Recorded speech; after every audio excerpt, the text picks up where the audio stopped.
DJ Alok Ajgarwa फेंक गई छौ जवानी तोहर के चढ़ल छही नजरिया में सबके तू गरहल छौ जवानी तोहर के चढ़ल छही नजरिया में सबके तू गरहल ऐसा न मौका नहीं के मिलतो बार बार ऐसा न मौका नहीं के मिलतो बार बार तब तक रहबे तू कुमार बना ले छौरी डीजे वाला के पतार कब तक रहबे तू कुमार बना ले छौरी डीजे वाला के पतार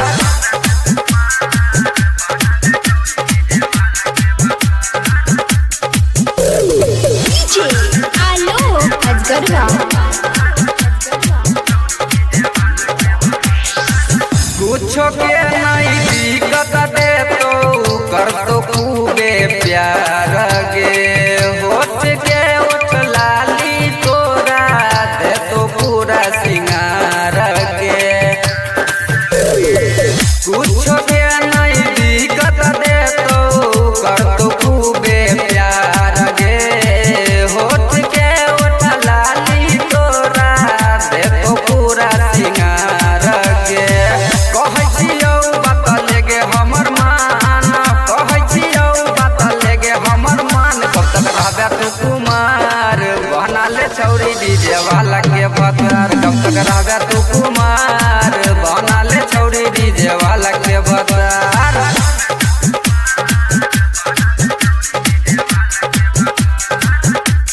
डीजे आलोक अजगरवा नहीं लतौ दहेज में गाड़ी नहीं लेतौ हेग पैसा कहै छियौ गोरी कैल शादी मिलतौ नहीं मरद ऐसा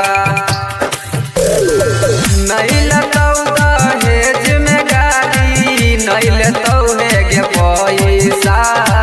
कहै छियौ गोरी कैल शादी मिलतौ नहीं मरद ऐसा